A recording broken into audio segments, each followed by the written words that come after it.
Yeah, no, no, no, no, no, no. Yeah, no, no, no, no, no, no. Yeah, no, no, no, no, no, no. Yeah, no, no, no, no, no. Melanated minds with the crown restored. Asiatic truth that we cannot ignore. Honor to noble Drew Ali, we rise. Nationality reclaimed, open your eyes. Hey, hey. Love, truth, peace, freedom, justice, the spark. No more strangers walking in the dark. Research first, let the facts ignite. Real Morse talk every week, truth over hype. This is knowledge, this is heritage, this is consciousness. Welcome to Real Morse Talk with your hostess, Prime Minister Doria Bay. Hey. Yeah, no, no, no, no, no, no. Yeah, no, no, no, no, no. Shadow hour. Yeah, no, no, no, no, no. Shadow hour. Yeah, no, no, no, no, no. Shadow hour. Yeah, no, no, no, no, no. Shadow hour. Yeah, no, no, no, no, no.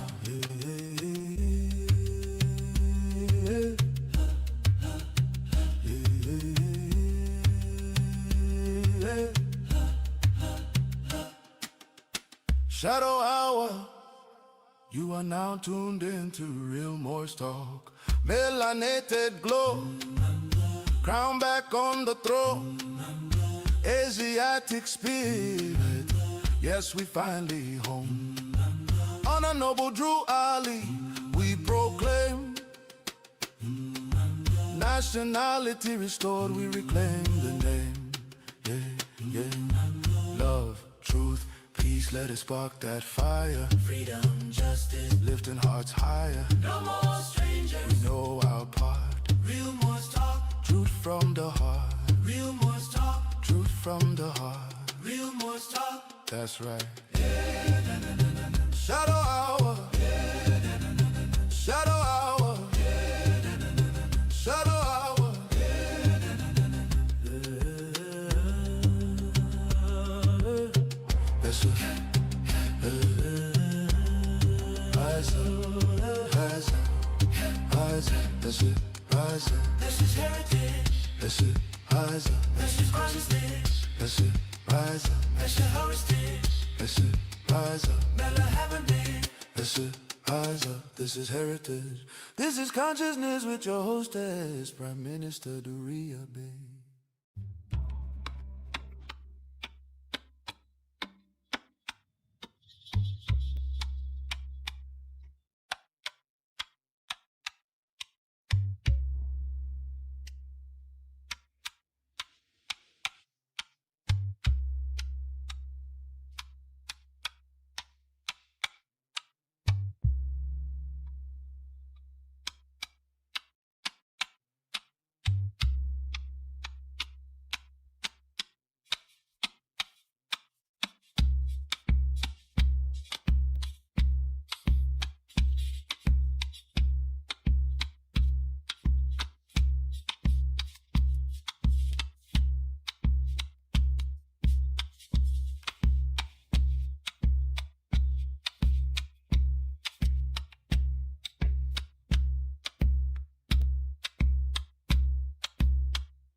All right, all right, all right.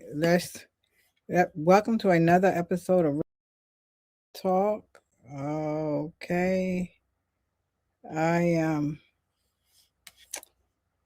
Prime Minister National Grand Sheik is the Red Bay, and I am trying to fix my screen. So every week is something with this, but I'm getting it. I'm getting it. How's everyone doing today? We're going to be talking about some very interesting topics today because what's going on right now in the news versus what's actually going on in the news right now. And so a lot of times when we're on Real More Talk, we're going to talk about things that are going on actually right now in the news media. And so right now the subject of nationality and birthrights is a subject, and the one most wonderful thing is that we were prepared for this. So the Prophet Noble Jolly prepared us for this. And so I'm so excited today to be able to share that with you. First, I will always want to rise and give praises to the Almighty Creator, whom I choose to call Allah, for allowing me to wake up this rising in my right frame of mind with my good common sense, life, health, and consciousness, with the ability to stay on this road, the Islamic road, because you know what? Sometimes it's rough and sometimes it's smooth. I want to give honor to all those who found time to come on the call today, to be able to come on this podcast today and listen under the sound of my voice, because it's a lot to be said here on Real Morris Talk.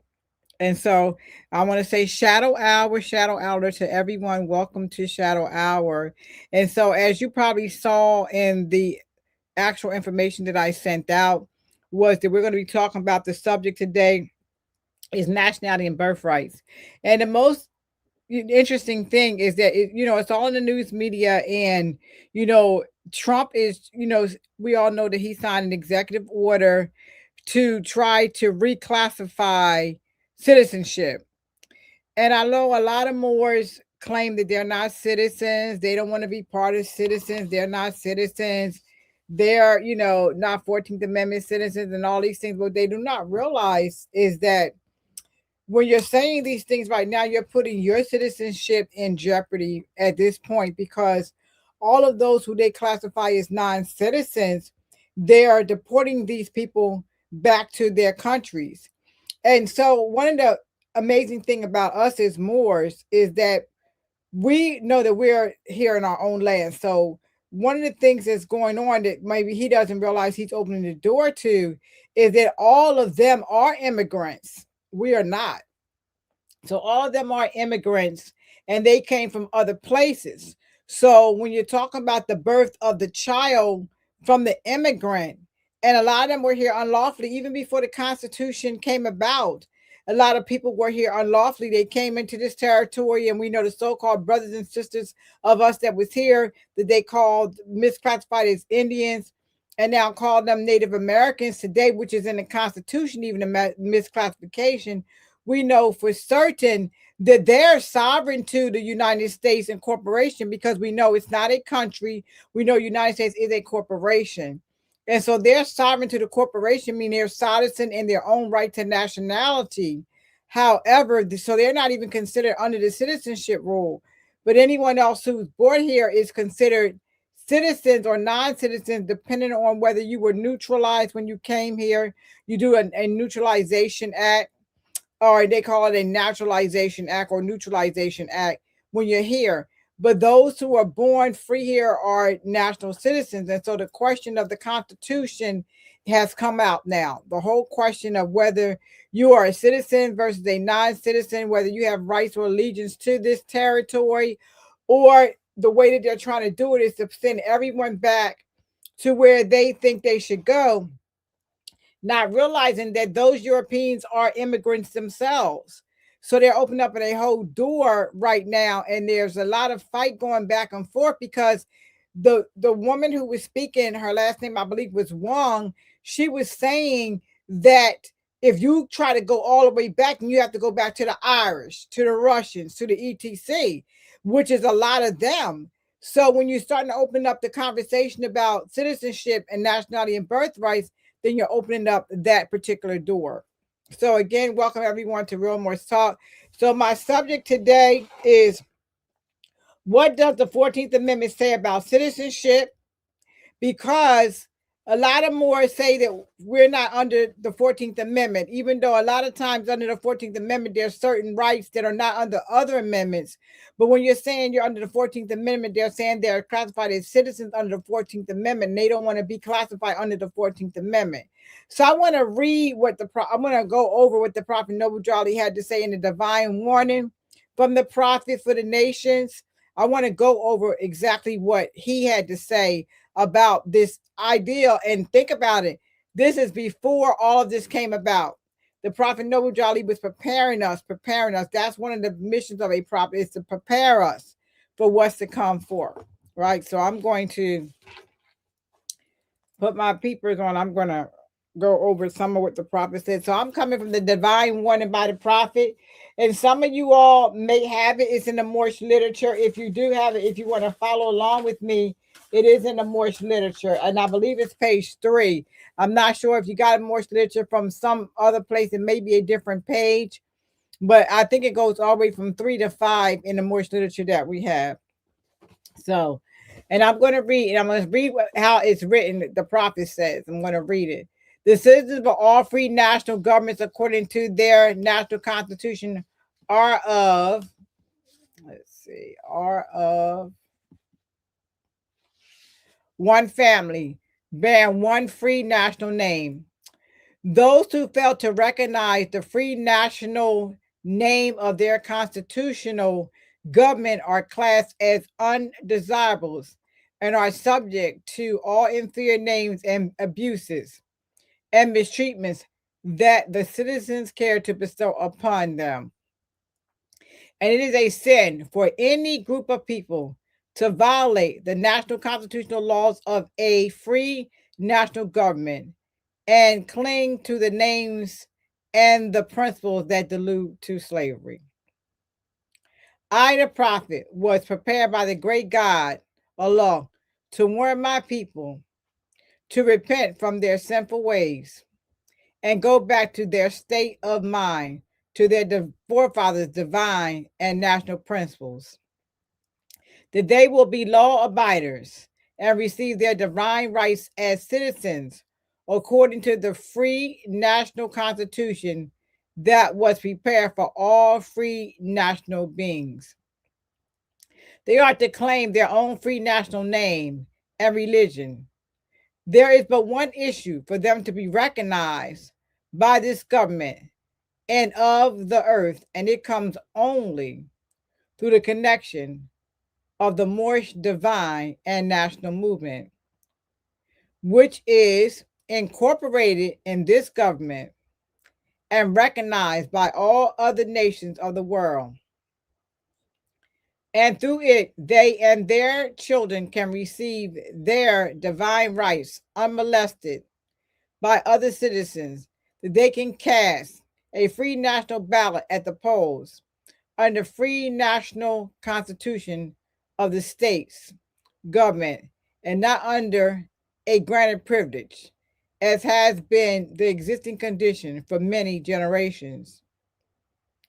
You who doubt whether I, the prophet, and my principles are right for the redemption of my people, go to those that know law in the city hall and among the officials in your government and ask them under an intelligent tone, and they will be glad to render you a favorable reply. For they are glad to see me bring you out of darkness into light. Money doesn't make the man or woman. It is free national standards and power that makes a man, a woman, and a nation. The wealth of all national governments, gold and silver and commerce, belong to the citizens alone. And without your national citizenship by name and principles, you have no true wealth. And I am hereby calling on all true citizens that stand for a national free government and the enforcement of the Constitution to help me in my great missionary work, because I need all support from all true American citizens of the United States of America. Help me to save my people who have fallen from the constitutional laws of the government. I am dependent on your support to get them back to the constitutional fold again, that they will learn to love instead of hate and will live according to love, truth, peace, freedom, and justice, supporting all free national constitution of the United States of America. I love my people and I desire their unity and mind back to their own free national and divine standard, because day by day they have been violating the national and constitutional laws of their government by claiming names and principles that are unconstitutional. If Italians, Greeks, English, Chinese, Japanese, Turks, and Arabians are forced to proclaim their free national name and religion before the constitutional government of the United States of America, it is no more than right that the law should be enforced upon all other American citizens alike. In all other governments, when a man or woman is born and raised there and asks for their free national descent name, if they fail to give it, they are misused, imprisoned, or exiled. Any group of people that fail to answer up to the constitutional laws, the constitutional standards of law by name and principles, because to be a citizen of any government, you must claim your national descent name, because they place their trust upon issues and names formed by their foremothers and forefathers. The word Negro alludes in the Latin language to the word nigger. The same as the word colored alludes to anything that is painted, varnished, and dyed. And every nation must bear a national descent name of their foremothers and forefathers, because honoring your mothers and fathers, your days will be lengthened upon this earth. These names have never been recognized by any true American citizen of this day. Through your free national name, you are known and recognized by all nations of the earth that are recognized by said national government in which they live. The 14th and 15th Amendments brought the North and South in unit, placing the Southerners, who were at that time without power, with the constitutional body of power. And at that time, 1865, the free national constitutional law was enforced. Since 1774, and that was the Declaration of Independence, in 1774 declared all men equal and free. And if all men are declared by the free national constitution with the declaration to be free and equal, since that declaration has never been changed, there is no need for the application of the 14th and 15th Amendments for the salvation of our people and citizens. So there is but one supreme issue for my people to use to redeem that which was lost, and that is through the above statements. Then the lion and the lamb can lie down together in yonder hills, and neither will be harmed, because love, truth, peace, freedom, and justice will be reigning in this land. In those days, the uniting of the states will be one of the greatest civilized and prosperous governments of the world. But if the above principles are not carried out by the citizens and my people in this government, the worst is yet to come. Because the great God of the universe is not pleased with the works that are being performed in North America by my people. And this great sin must be removed from the land to save it from enormous earthquakes, diseases, etc. And I, the prophet, do hereby believe that this administration of the government, being more wisely prepared by more genuine citizens that believe in their free national constitution and laws, and through the help of such classes of citizens, I, the prophet, truly believe that my people will find the true and divine way of their forefathers and learn to stop serving carnal customs and merely ideas of men that have never done them any good, but have always harmed them.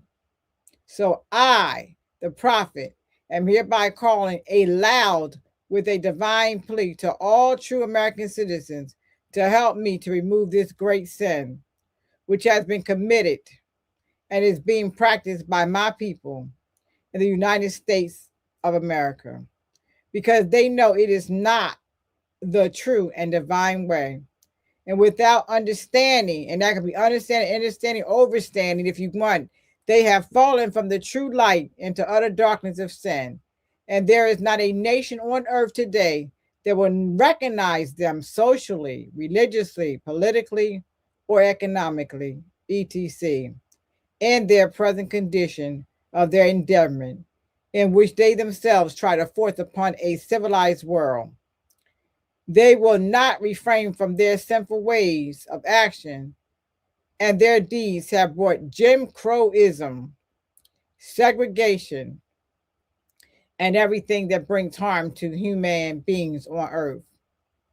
And they fought the Southerners for all these great misuses.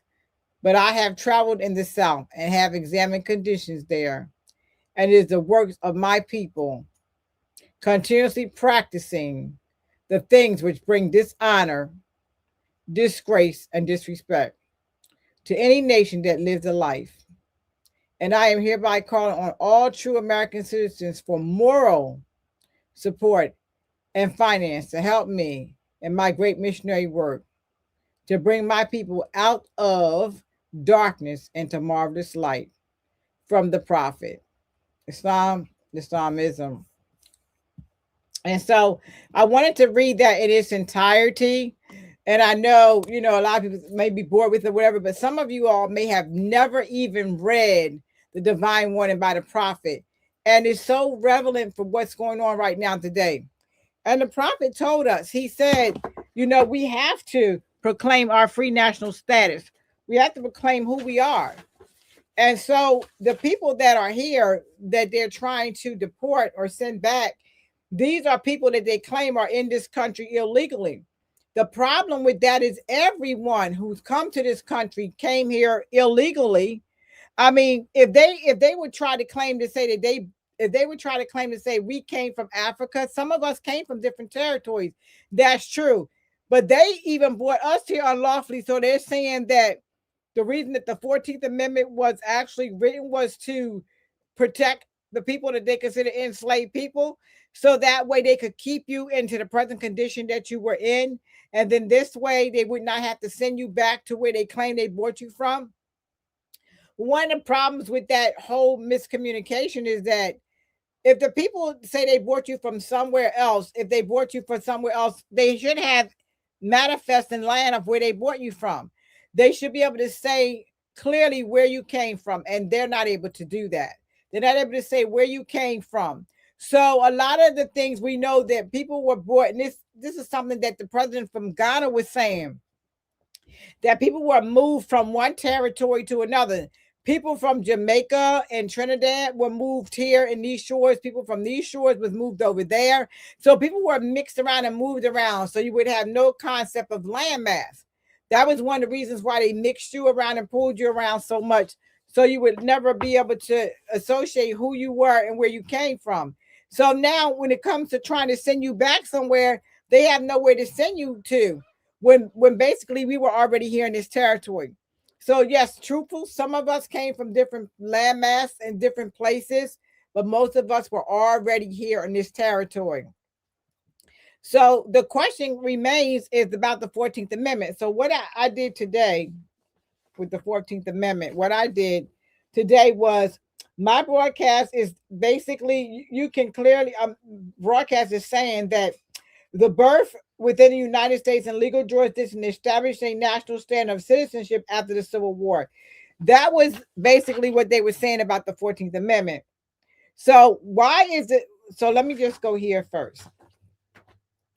So, what does the 14th Amendment say about citizens? I wanted to go over that. So, the 14th Amendment says all persons, and it does use the word persons. I know some of you all say we don't use the word persons, because of the 14th Amendment, but this is exactly what it says. All persons born or naturalized in the United States and subject to the jurisdiction thereof are citizens of the United States and of the state within they reside. That is what it says. All right, I'm signaling to fix my clothing or something. So let me just try to do that. Where they reside. So let me simply break it down to you. All persons born in the United States, this means if you are born on U.S. soil, you are generally considered a citizen. So if you were born on this soil, that's what it says. It says that you are a citizen if you were born on this soil. That's what it's saying. So now the people who they're claiming are immigrants and they're trying to get rid of them, the Constitution says that if you were born on this soil, then you are considered a citizen. What they should be talking about is because if, say, you're Mexican by ancestry and you were born in the United States, you would have dual citizenship automatically. I mean, that's not something that you should even have to fight about. You would have dual citizenship because you would be a native. Your family is a native of Mexican, so that's your ancestry, but you were born in the United States of America. So that would make you a Mexican American, just like it states. However, they want to fight and say that, oh, that's not what the framers meant by this. This is not how the Constitution is supposed to go. So, number 2, or nationalized. This means a person can come from a citizen through a legal process, immigration, citizenship. And I know even when I was a young girl in school, a young sister, that they would have people who literally would be testing for citizenship tests. Like even sometimes some of the children that came into the classroom would know the Constitution better than the ones of us that were already in class because their parents would have to learn what about the Constitution. They would have to learn the citizenship test, learn about certain parts of the Constitution, etc. So a lot of those children were very, very smart because they knew that information because that's how their parents became lawful citizens here. They had to take a citizenship test. All right. The third thing is subject to jurisdiction thereof. This is the most discussed part. It means that the person must be under United States law and authority. This is where modern debate comes in. Who is fully subject to jurisdiction? Does it apply to everyone born in the country? Are their expectations? So now they're trying to say, if you were here unlawfully, that's what they're trying to say. If you were born here and your parents were unlawful when you were born here, they're trying to say now that you are unlawful. And so therefore you don't have the right to citizenship. But if your parents were brought here and they lawfully took citizenship and became naturalized, they're still trying to question if you would be a citizen. But the bigger picture is those who came here and they consider unlawful immigrants. My thing is, no one's unlawful coming to this country. And I've had this discussion. I know a very good associate of mine, him and I had this battle about this, and he stopped speaking to me because he was saying that he wished all these immigrants would stop coming here and taking our jobs and things. And he was sounding just like the Europeans. And the thing is that they have the right to come here. First of all of this world, all of this entire universe, it belongs to the Creator. And by rights, you have the right to travel. You can have the rights to move about as you see will. No one can tell you you can't come over here or you cannot come over there at will because they don't own this particular world. They don't own this world. So why are we even having this discussion in the Supreme Court about what is and what is not considered citizenship? Because at birth, you have the right at birth to a name, a nationality, and that comes along with citizenship. I am going to break down the difference between citizenship and nationality and birthright also so people can have a clear conception. But what I'm saying is this is a lot of confusion brought on board. And, people are saying, oh, well, Trump was a plant. He was put here to make us have this discussion. He was put in office so we can have this discussion. First of all, just make the truth be the truth. You voted for him and you shouldn't have voted for this man. That's number one. And number two, he is the worst president ever to be here.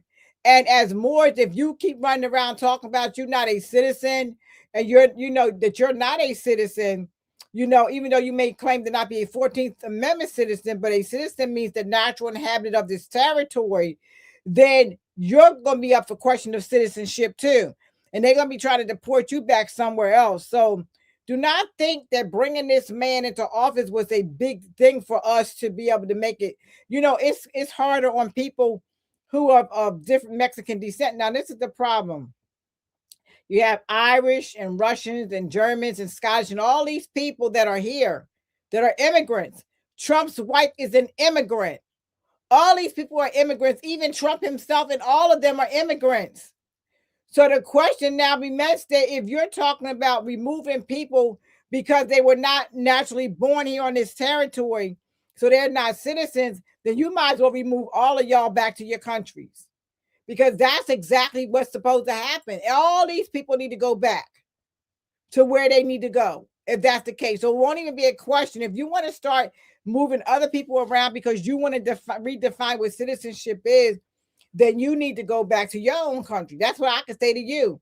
I can say, well, you need to go back to Russia or Germany or Italy or wherever you came from. You need to go back because you're infringing on our territory. You're here on my land.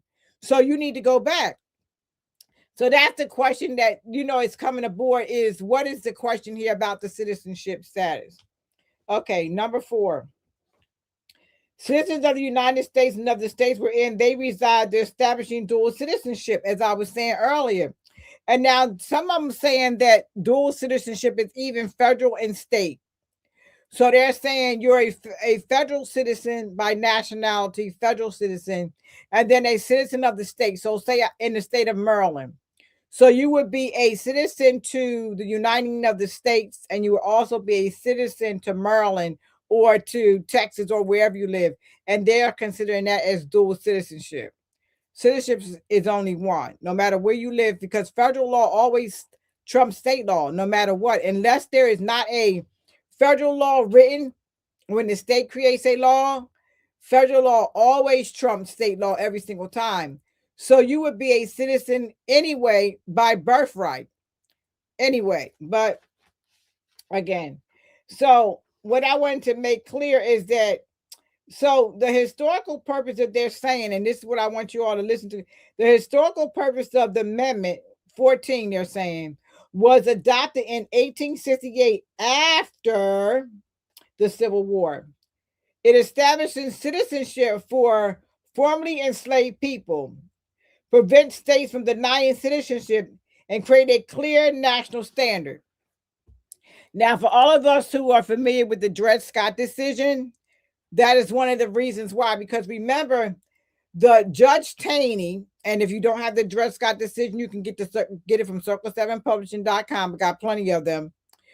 So Judge Taney, during the Dred Scott decision, was saying that Dred Scott was not a citizen because a slave of African descent can never be a citizen.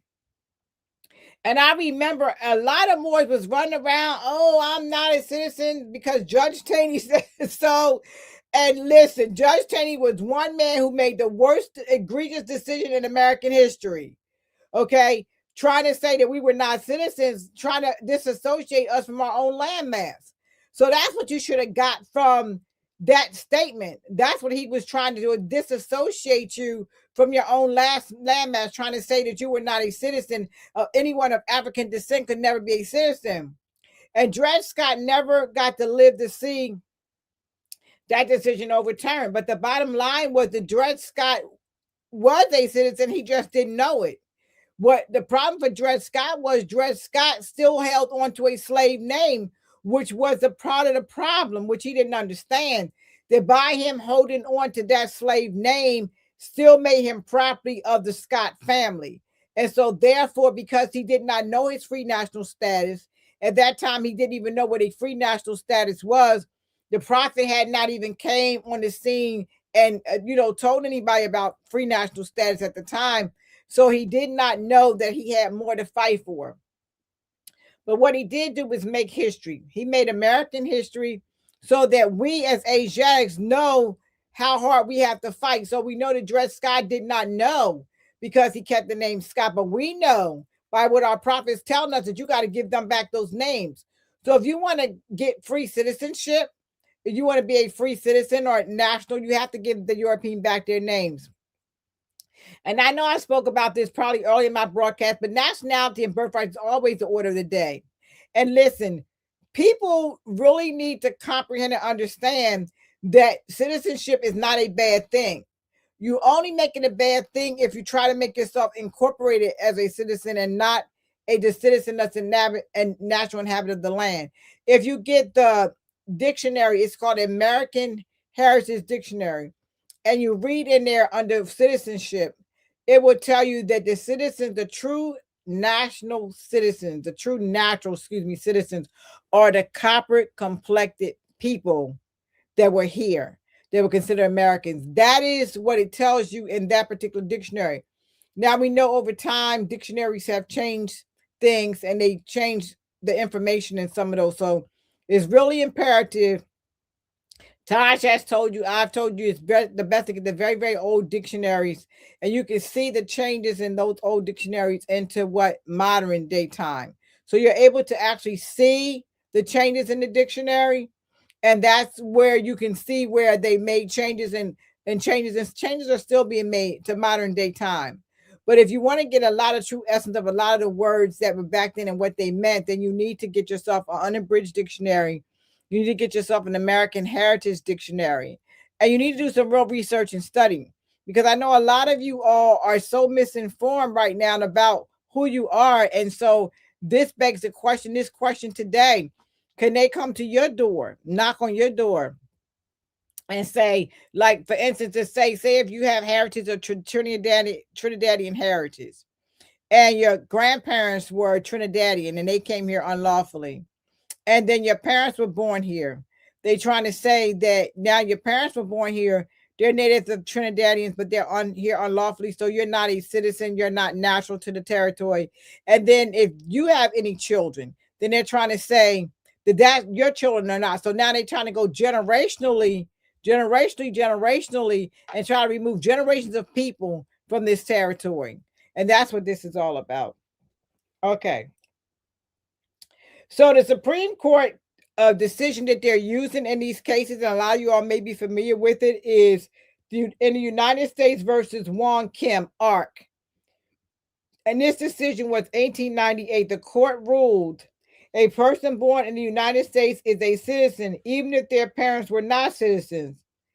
This is the case which is cited today. So this is, this is the case where they're citing today, that even if your parents were born here, your parents were not born here, but you are a citizen. So now they're trying to overturn this decision. All right. So why Supreme Court is re-examining the birthright?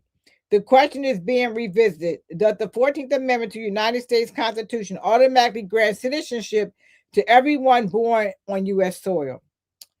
This is the debate. Interpretation of jurisdiction.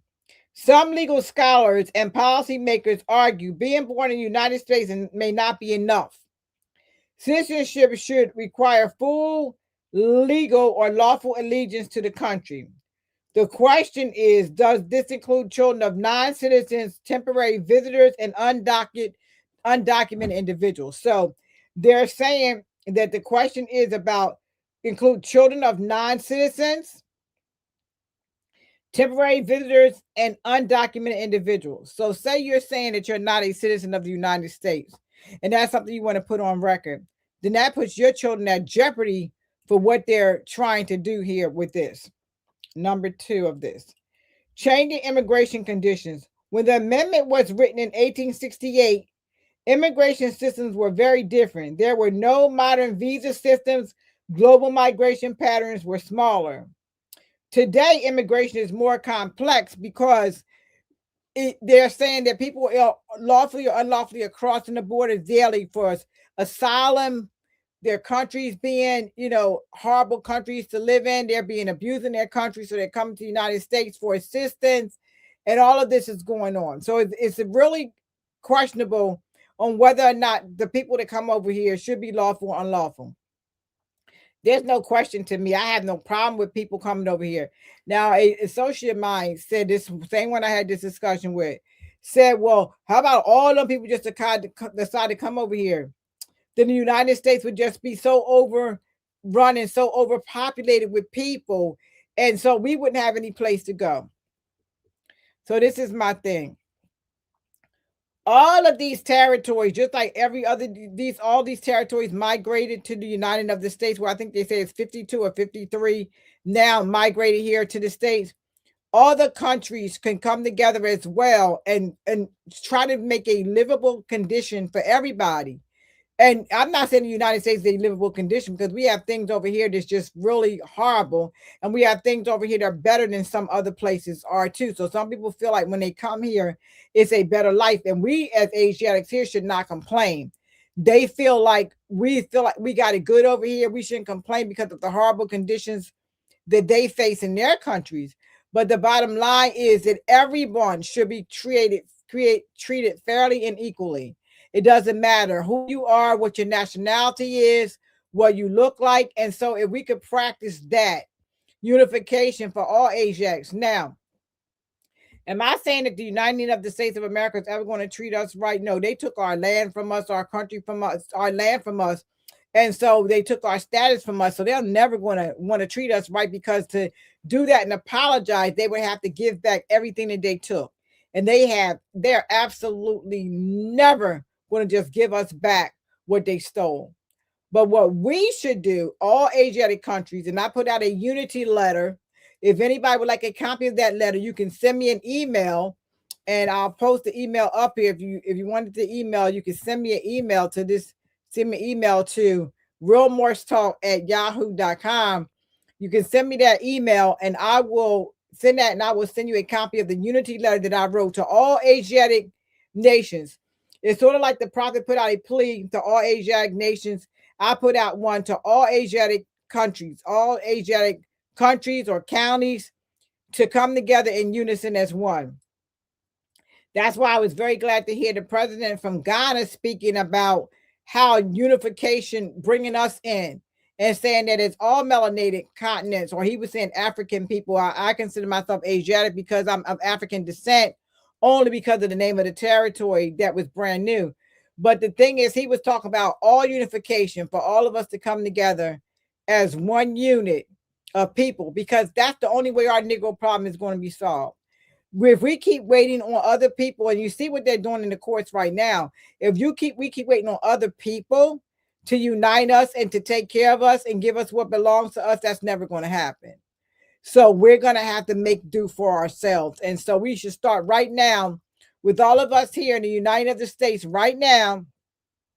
All Asiatics of Moorish descent right now should be coming together as one. That's what we should be doing, calling this Unity Summit, or whatever you want to call it, together as one, and get together and talk about the conditions of our people. And I will say this again: if you never listen to the Battle or the Bullet and read the Battle or the Bullet, if you never have, please do not miss the opportunity to do so. Because I know that I know in my heart that El Malik got that straight from the prophet, from what the prophet tells us about in the divine word, straight from the prophet, about us getting together and having unification and having economic security for ourselves. And so this, as we can see what we're discussing today, what's going on, we really need to be more economically secure for ourselves. Okay. All right. So I talked about the actual decision that they're using in the Supreme Court, and they're fighting this. And the lady, I listened to it, the lady Wong, she did a really good, she was breaking it down, because, I believe she's Chinese, and she was breaking it down, telling them, well, if you try to do this, then you're talking about Irish, you're talking about ETC. She was breaking it down because she has a lot to fight for. Her family and her is in this country as well. And if that they try to overturn that Constitution, see, the one thing with Trump is Trump does not like the Constitution. I remember Moore saying, "Oh, he's here to enforce the Constitution." Trump is not enforcing no constitutional law. He could care less about the Constitution. He has no respect for the Constitution at all. So that's a untruth. He don't care nothing about the Constitution. And what he's going to keep doing, if he's successful with this, he's going to keep overturning decisions. Like they got Wade versus Rogue overturned. He's going to keep overturning decisions in the Constitution to see fit to his benefit. Because what he wants to do is become a monarch. He wants to be a king. He doesn't want, the president to have to answer to the people. He wants to tell the people what to do. He wants to rule. And for all of you all Moors that think that Trump is the man and you believe in him or whatever, hey, you have the right to your opinion, but it's no proof of the truth. All right, I'm telling you what's going on, the truth. And if yes, that's what you truly believe, you have the right to that. And I would not take that from you. But I'm going to give you what my opinion is. I'm going to tell you what the facts are, what's going on right now. And when you're informed, you can make an informed decision for yourself. Just be honorable and say, I made a mistake by putting that man in office. But some people are too proud to do that. So now they're saying other things about, oh, well, he's a plan, he's this, he's that, because you can't bring yourself to say that you created an error. It was an error putting him in office. All right. And for more to do not think this affects you, everything as the prophet said in the divine warning that I read, everything that's going on in the United of these states affects you as well. And even we're going to get into the right to vote, where a lot of Moors don't think that they have the right to vote. And I remember El Malik El Shabazz, when he said that was one of the worst thoughts he ever had and worst conversation he ever had, was he told Ajax not to vote, when he saw what the power of the vote did. And listen, if the power of the vote, I'm just going to say this about it, we'll talk about it on another meeting, but if the power of the vote was not important, why does we have to always re-vote on it every 50 years? If the power of voting was not so powerful, why do they keep changing the Voting Rights Act where Asiatics are not able to vote? You have to ask yourself some very important questions. Why would an individual take this much time to take away from the rights that you have if it didn't mean anything? And what about all the people that died to give you the right to vote? What about that? So sometimes we're on the wrong side of history, Moors. Sometimes we're on the wrong side of legacy, and we have to correct the wrong. And people don't like it, but you have to be able to. That's why I have Real Moors Talk. This Real Moors talking about real issues, the things we need to talk about, because there's a lot of errors and mistakes that people have said over the years, and you were incorrect. And instead of some of us being upwards and saying, oh, well, I made a mistake, be upward about it. Oh, you're going to try to put another lie on top of a lie and make another excuse for your behavior. And truthfully, it was the wrong decision. And we make bad decisions in our lives. We don't always make the best decision. But when we do not make a good decision, we have to examine with care the decision we made, and could we have made a better decision, and make sure that next time we do better, because you need to learn from your errors. That's why we make them. We learn from them. All right. So what I want to say, this ruling affirmed birthright citizenship. However, some now still argue that the case may not cover all modern situations. It should be reinterpreted or limited. All right. And so that's with that particular case. So what they're saying about that particular case is the United States versus Wong Kim Art, is they're saying that that decision happened back then in 1800s, and they thinking it should be reevaluated because times change. Well, if that's the case, the whole Constitution, right? Because if they say, oh, we're not trying to change the Constitution, the whole Constitution need to be rewritten, because we was considered 2/3 of an individual. We was not even considered human. They claim Indians not taxed, but there's no such thing as an Indian. All that language needs to be corrected. So if you want to start going into the Constitution and make corrections, there's a lot of corrections that need to be made in the Constitution, not just the 14th Amendment talking about citizenship. There's a lot of errors in the Constitution. And that's why I say I do not believe, even though the Constitution was stolen from our people from another treaty, the language was still put in there that they desired to put in there about slavery. And when the Constitution was written, they didn't have us in mind. Now we can enforce the Constitution, and that's why now people have a problem with it, because now we're constitutional literate. And so now that we're constitutional literate people, individuals, we can make the Constitution work for us in the court of law when it comes to protecting ourselves, knowing our rights, national and international law. We know the Constitution outside of the treaties, the Constitution is second to the supreme law of the land. We know the treaties are first. And so we know how to read these documents now and how to make them work for ourselves. And so the Constitution is being challenged. I want to make two main points. The first, I want to make the first interpretation is birth on U.S. soil equals citizenship.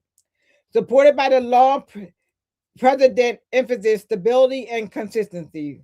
My second viewpoint on this is the re-examination argument. Citizenship should require stronger legal connection. Jurisdiction should be interpreted more narrowly, reflects modern immigrant realities.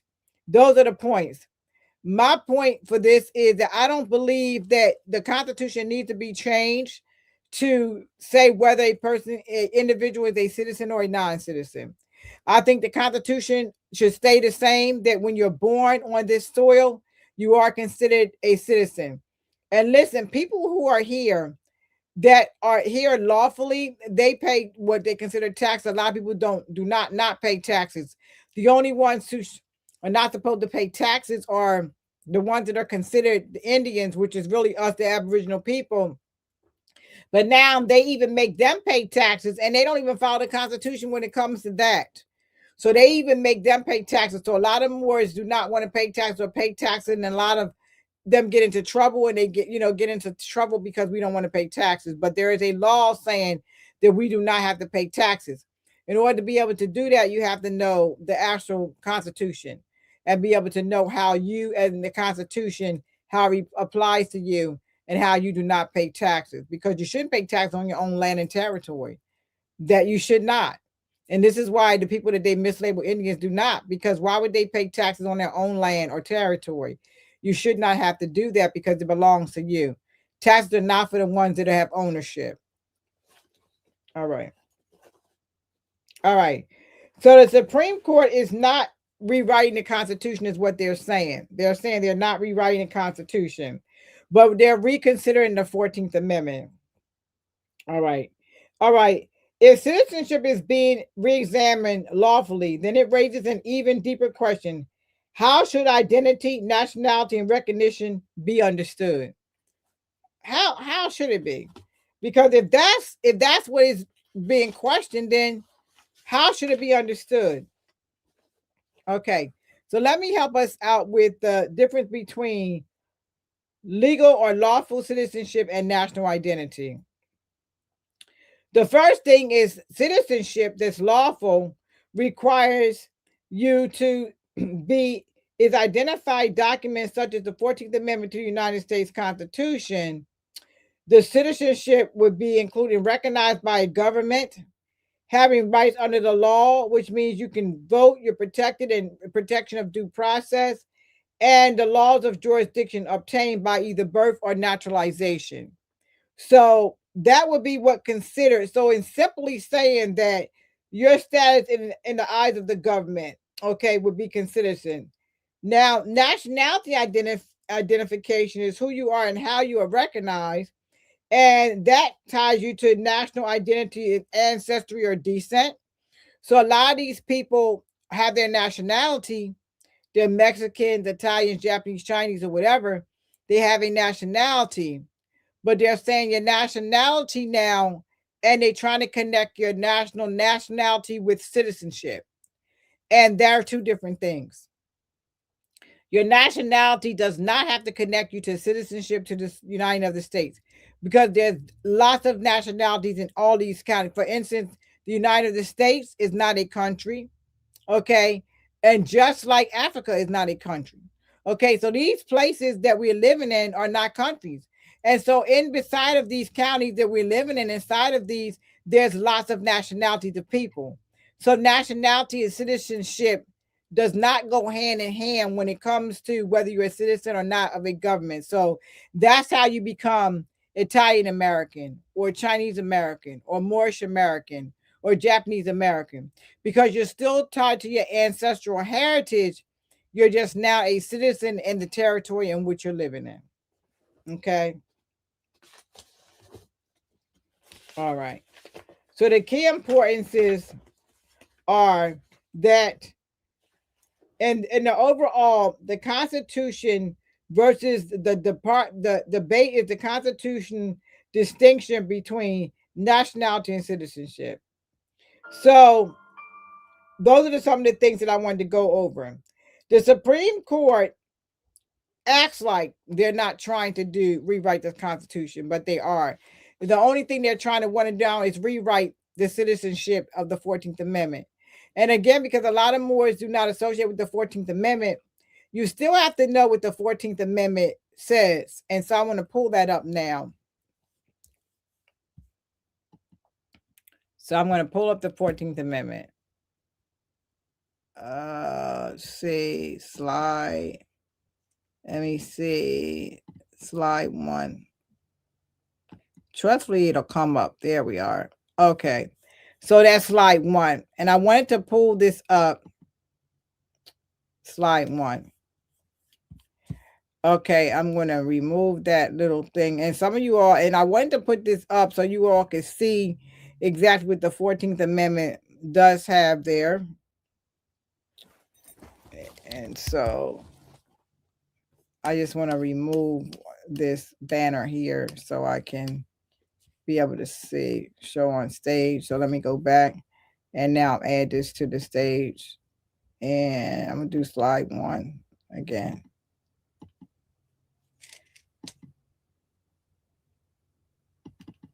Okay, let me see.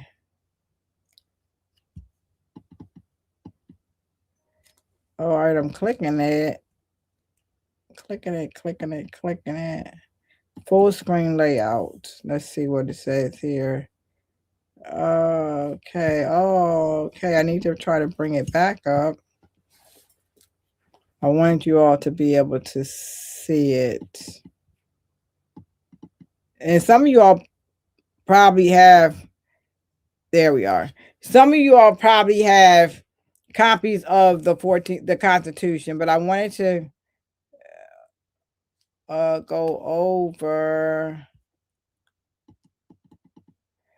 All right, so it made my screen black for some reason. All right, and let me.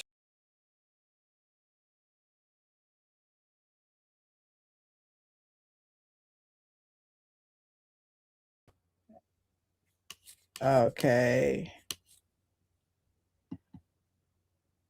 All right, so it's showing everything black, and I am not sure why. Okay.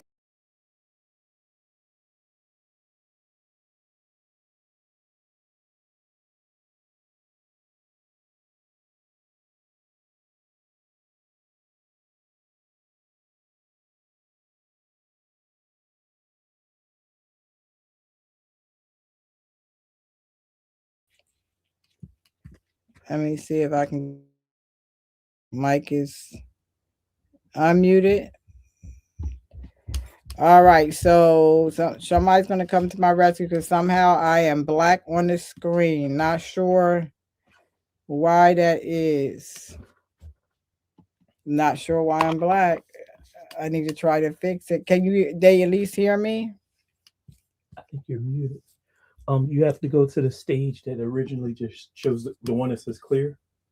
The one that says clear? It should be the second stage. Remember, no, it says show on stage. Oh, clear. Yes.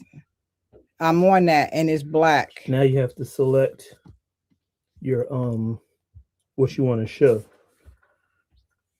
on the bottom where you put your face back in. Right, and it's save and it's still black. Did you add the one where it shows you? Yes, it's still black. I do apologize, everyone. You if see your face? can- Hold up. Scroll down all the way to I the see bottom where my you see your face and I'm face. clicking on it, but it's not doing And say anything. go to add. It should say add. No, it only says add item down here. Up here, it says on the screen, on that screen, add. No, you don't have to right click or anything. You should be able Well, to just it's click on it. saying camera slot, media slot. No. You shouldn't. That screen shouldn't pop up. You should just be able to click right on top of the. Yes.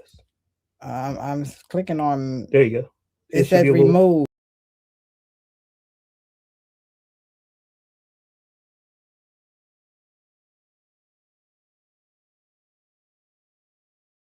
It still got me black.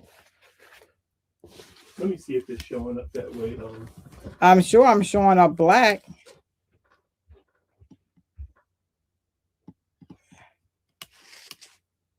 It's showing up black. It's not showing me. It's showing the.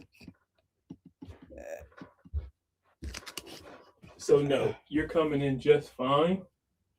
That's just a visual error that's happening on that end for some reason. So can they see my paper though, or yes, they can see you and the paper. Well, I need to be able to see my paper. I can't read it. I know. All right. So I apologize, everyone. So Shamsuddin said you all can see the paper, but I'm going to have to remove it so I can. Oh, it took me all the way out. Let me see.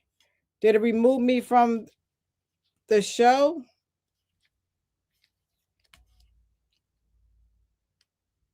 Okay. Let's see what happened.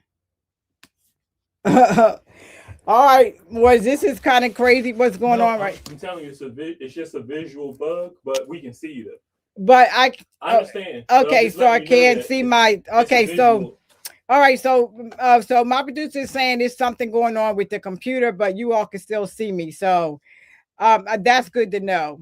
All right, y'all can still see me, and someone's probably trying to tell me that y'all can see me, but I couldn't see the comments, so I just moved it. But anyway, so what I wanted to do was I was going over. I had did all of this work because I wanted you all to really get into the highlights that I did on the 14th Amendment. And Shamsuddin is saying you all can see it under the 14th Amendment. So under the 14th Amendment, what I was doing was talking about the citizenship under the 14th Amendment. And, the whole thing with the 14th Amendment, remember the prophet said that if things were being done the way they're supposed to be done, there would be no need for the application of the 14th, 15th Amendment. And he was telling us what the 14th Amendment did do for the people that were living in the South was bring them to people without the constitutional powers to bring them into the constitutional powers. So it was some good done with the 14th Amendment. It's just that we do not need the 14th Amendment if you're already born here because by birthright, you're a citizen. And so that's what the whole 14th Amendment is basically about. It was saying that because the people who were enslaved here when they were born here, citizenship was taken away. Judge Taney decided that, I'm going to try to enforce the law where they're not going to have any citizenship power. Just kept the people without constitutional power and kept them as slaves and gave them no rights. And so that's what happened. But because that did happen, that's why the 14th Amendment was put in place to try to rectify what Taney had done according to the Dred Scott decision. And so that's what happened basically with Dred Scott. Okay, and so the whole thing is that we as Asiatics should be supporting other Asiatics. There's Asiatics that come over here from other countries. For instance, think about Haiti. They hate Haiti. They don't want Haitians to be over here because the Haitians are the ones that fought them, and they never recovered from the Haitians fighting them. And even though Haiti won against the war against them, the Haitian government still did not do right by the people, and so the people wind up still being subjects in their own land. They wind up having the worst conditions. I've talked to some Haitians who are saying that over there in their country that that they don't have the rights to anything over there, even though they won the battle of trying to take them and put them into slavery. They're still being suppressed in their own land. And so that's why a lot of the Haitians want to come over here, because they're saying in the United States it's more freer. I've talked to some people who are Mexicans who have their own business. They have a cleaning service that I've used from time to time. And they were saying, because I always like to talk to people from other territories and find out, why are you here? Like, why would you come to this place? And a lot of them come here because they feel like the United States is more lenient here. United States, where they could do things that they can't do in their land. There's things they cannot do or is not accepted in their land that they're able to do. And so they do it over here. And so that's why everybody wants to come here. Everybody wants to come to this so-called melting pot and leave their own traditions, their own language, their own land, their own customs to come here. And they want to assimilate into this United States. And what these United States is saying, we do not want you here. We don't care that you try to assimilate in this culture. We don't care that you try to talk like us. We don't care that you try to look like us. We do not want you here. We want you to go back to your own land. And because that may forcing them out of here and going back to their own land, to a country or a government that treats them awful, is that's not the right thing to do as far as I'm concerned. But I am not a fan of the United States because the way the United States treat us. When people come over here, they think that we should be grateful. I was talking to this brother that was traveling in what you call an Uber. People have it all over. And he was telling me that he was over in this country. He said that we complain over here all the time. We complain too much, is what he said over there in this country. That we should be grateful of what we have in this country because of the way people are treated in his country. And what I explained to him is just like with the President Mugata was saying, we were enslaved, we were, strangers in our own land, captured in our own land, and made to serve another individual, made to serve other people.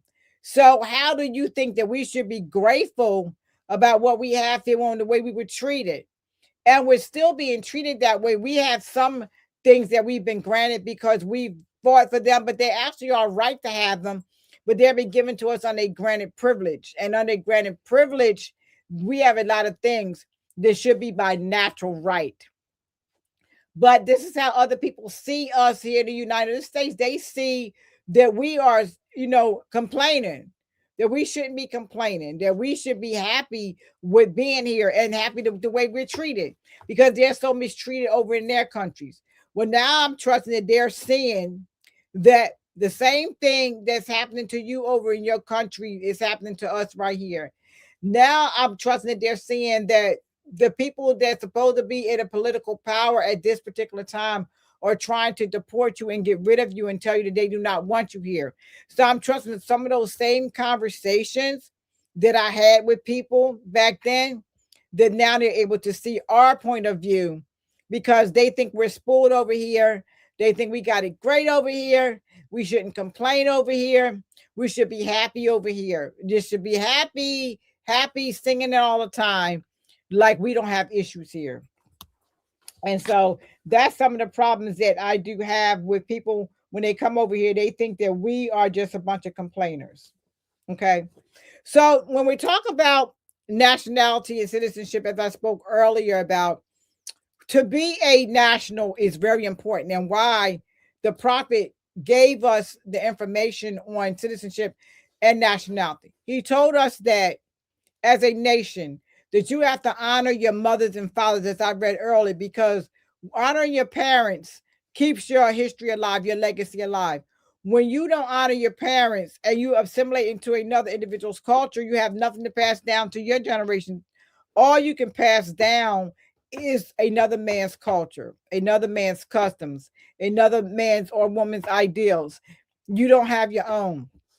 And the prophet told us that we have race pride, to love our race. So we need to learn to love ourselves as Asiatics, and being of the human race. We need to learn to love ourselves and do things for ourselves and not depend on anyone else. And that question of now citizenship, I'm telling you, if I trust us to live long enough to see it, it's going to come down to, they're going to start trying now. If they overturn this decision, they're going to start coming after everybody, and mainly us. And you mark my word when I tell you that if they overturn this decision, that is going to affect the Moors. And when you all hollering the Negro, it's not my problem.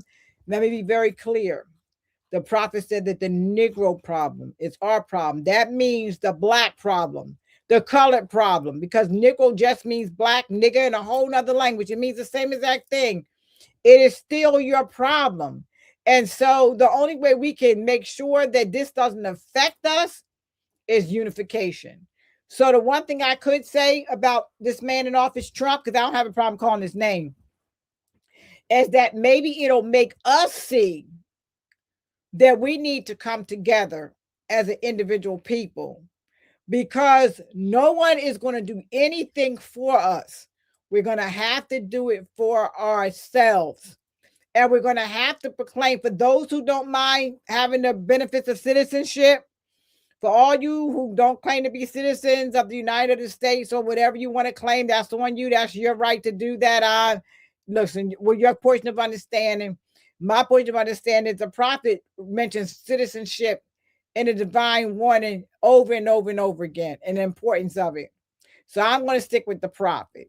And as a citizen here, you living in this territory, which means I am a natural inhabitant of this land, it is very important to me that I have this conversation with you today, for those who realize that we are putting ourselves in danger right now. And we need to proclaim our free national status, our right to citizenship, and we need to establish that.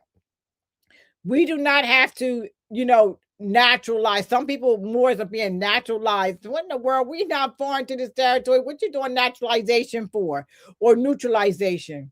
We nationalize, and our nationality card tells us that. It says this is your nationality and identification card for the Moorish Science of America and birthrights for Moorish Americans. We honor all true and divine prophets: Isa, Muhammad, Buddha, and Confucius. May the blessings of the God of our Father, our Creator, Allah, because it's not Creator, Allah, be upon you that carry this card. I am a citizen of the USA, United Salvation of Allah. Noble Drali the Prophet. You have your citizenship through the Moorish Divine and National Movement. For those who have been nationalized through here, know that you have your citizenship through that here, that we do honor the words of the prophet, and we do honor our citizenship here. We do honor that. And so we should not have any problems. If you do not have a nationality card in your pocket, because the prophet said it can change at any time. If you do not have a nationality card in your pocket, you need to get one. And you can be nationalized here at Moorish. You can nationalize here at the Moorish National Headquarters, or you can nationalize wherever you desire to nationalize somewhere else. The important thing is that you have to have right now, it is important to carry, you listen to what they're saying, identification and proof of citizenship. Let me say that again. Identification and proof of citizenship. Your nationality card serves as your national identification, your birthright, and your citizenship. It serves those purposes. And so right now, the prophet was ingenious when he created the nationality cards. At one time, it was put on brown paper. They used to collect brown paper bags. My uncle said they would press the nationality cards on these brown paper bags, and that's how they had them at first. And then as they got, more ingenious with it, more, stable with it, more be able to create it, they put it on these white cards. A lot of you probably seen the old nationality cards. And then in modern day times, we have them on a card too, that's sealed and on a card, and it has a date of proclamation on there, the date that you did your proclamation on there, and then it does have the time that you nationalized, and then our nationality cards go out to 10 years. And why is that? By national and international law, your national identification card lasts about 10 years because your looks change, your appearance change. So the reason why it has an expiration date is because we need you in 10 years time at least to get another nationality card so it can reflect what you look like today, reflect your height, your weight, and your appearance of today. That is the reason why, but it's done by national and international law. That is how we create our nationality cards here. I cannot speak to any place else or anywhere else. I'm just telling you that's what we did. So your nationality card You should be having one in your pocket right now, today. It's very, very important. As we can see, the things that the prophet brought us about nationality, about birthrights, and about citizenship is all relevant today. What I wanted to bring up is I wanted to go side by side, and I'm going to remove it and then bring it back onto the stage and see if I can fix this. I wanted to go side by side with you all and show you the difference of the prophet's divine warning. I did comparisons to divine warning and to the 14th Amendment. And I did want to share that with you all because I cannot see what's actually up on stage at this particular time. I don't know if I'm able to add that or not. So I wanted to do the side-by-side comparison. And so again, I'm not sure if you all can see it, what's going on right now. I can see me on the bottom screen. Okay, I'm gonna turn that off. Okay. On the bottom screen. All right. I'm trying to see if I can pull it up for you all. If someone can tell me if you can see it or not, I guess because I have a little glitch in my system. If someone can say yes or no, can you see the document that I have up the comparison? I have it on full screen layout, but it's still not allowing me to see anything at this point. Yes, Okay, there we go. we can see it. I have it. Can you see the document? Okay, good. Wind up. All right, so I figured out what's going on here. And so someone was coming to tell me that they can see it. All right, so let's go over this really, really quickly, and you can follow with me. And if anyone would like a copy of this again, all you have to do is send an email to me. Just send an email to realmorstalk@yahoo.com. So what I did, let me take some sip of my water, and I have tea here. I haven't had a chance.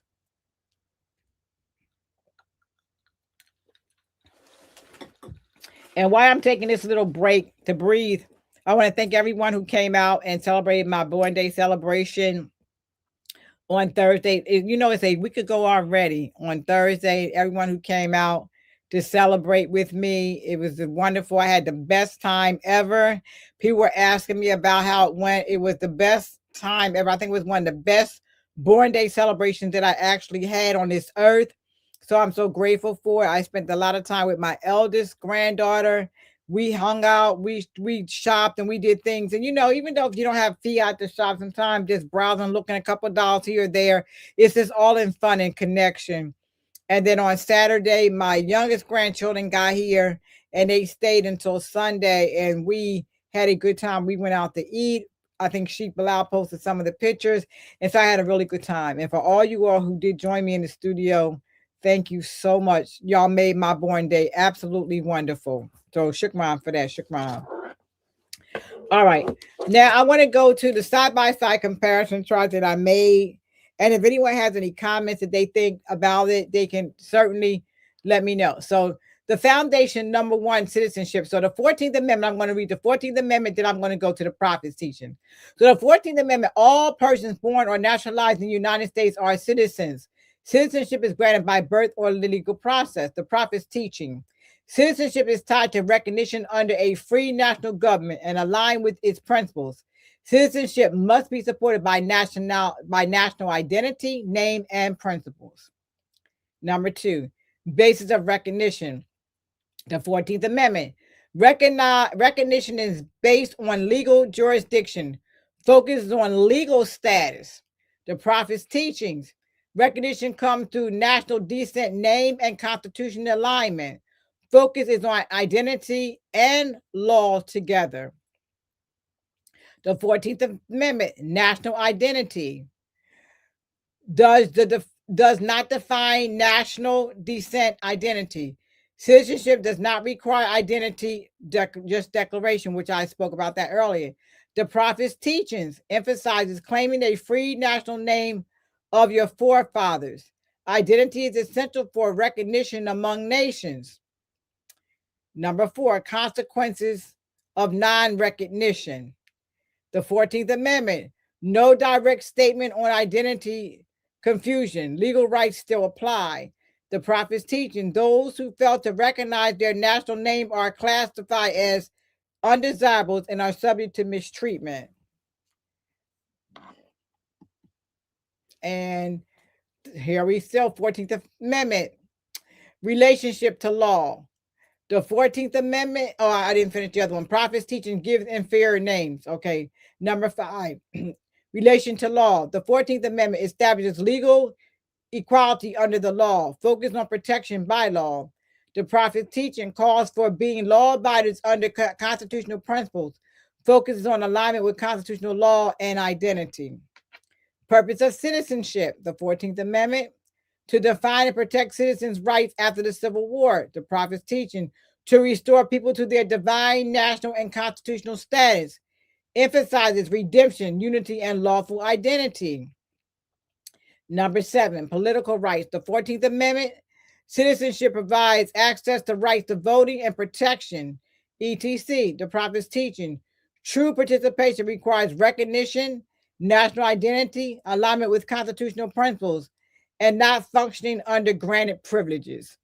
And that is my side-by-side connection to the prophet and the 14th Amendment, as you can see, all throughout the whole time. And when I did my comparison to and some of you all may have some other comparison, it would be really fun for me. If you do have those and you want to share it, that would be awful. That would be awesome, awesome, great. If you do have that. But for me, what I wanted to do was to make sure that I was able to share the information that I thought, the comparison from what the prophet is teaching us to what the 14th Amendment says. And if you notice with the prophet, everything, when a prophet is talking about, he still sticks with national identity and birthrights. And so we can see how important that is for us. The nationality part of it, of our organization, is really important. And listen, the whole purpose of it is for the uplifting of fallen humanity. We have to make sure that we continue to always recognize who we are and stop trying to assimilate into another man's culture, into another man's government. So what is it left for us to do? It's left for us to be able to come together with one another. Now, as you may have heard on the call that we were on, that I was talking to Sister Anna Ill on a call, and one of the great things that her and I've been talking about and connecting with is that we are talking about connecting the school also in her territory. And we're going to work hard on that. And we trust by 2027 that we'll have the school running in her territory as well. So how do we make sure that our children recognize who they are? How do we make sure that we as Moors are recognizing who we are? How do we make sure that we're following the laws and making sure that our citizenship is protected? Well, we have to do that only through the connection of the Moorish Divine and National Movement. That is how we have to do our connection. We really don't have to worry about so much being deported by anyone, because they really can't deport us anywhere because we're in our own land. And I think if Trump doesn't know that, or some of the people with him do not know that, they're going to find that out when they try coming after us that are here, especially those who speak out. But I'm really concerned about the Moors who claim that they not citizens. If anything, when you're doing that, you should probably claim dual citizenship. And the reason I said that is I used to work with some Moors, but I did paperwork for them. And the ones that I was doing paperwork with, I was telling them, listen, if you want to have an allegiance to, you said that your family's from Morocco or Trinidad or whatever you want to have your allegiance to, when we fill out this paperwork and we took it to the courts, you have to at least fill out dual citizenship. And not to the federal and not to the state, but dual citizenship. And why? Because I'm not a prophet. I didn't know this was coming. Well, I'm not going to say I'm not prophetic. Maybe I am. I don't know, but it's not my call. But the thing is that I'm glad I did that, because now when citizenship comes into question or play, your citizenship is going to come into question or play, because what they're doing right now is trying to remove anyone that they feel do not belong here. They want this to have an all-European territory. They want anyone that's any melon at all to get off of this territory. And that includes us.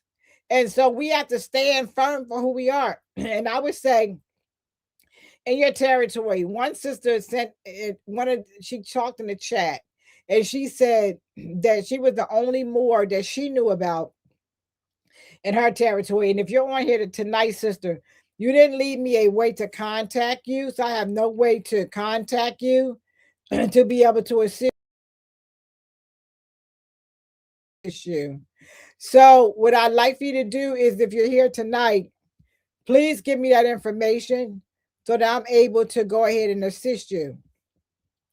Because one of the things I would like to do is make sure that you are not alone in this fight. Because one of the problems with most of us is that we're alone in this fight. A lot of us do not have anyone to lean on. And when you don't have anyone to lean on, it makes it difficult for you when you don't have anyone to assist you. It makes it very, very difficult because now you feel like you're fighting by yourself. And this fight was never meant to be by ourselves. And the prophet let us know that he did say, if only one go, you be that one. And the reason he said that is because if you have, it's just like if you had a workout partner. Say that one of my very, very close friends is a sister to me. Say Sister BJ and I decided that we wanted to work out together. So we're going to the gym and we're working out constantly.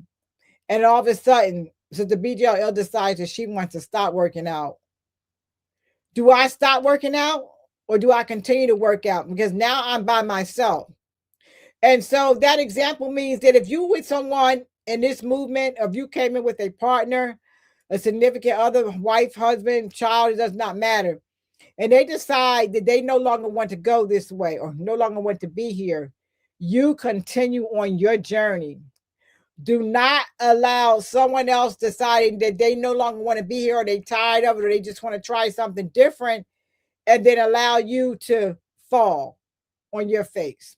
You have to still stay strong to what your allegiance is and not give up because someone else did. Okay. And that's really, really important. I want to go to a few of the comments that some people wrote in here. Just really, really good to know. Some people are here. Tommy 9157, Shukran for showing up. Bettina Evans, they act like that cause they want our people to sweep stuff under the rug and put on fake smiles. Okay, yes.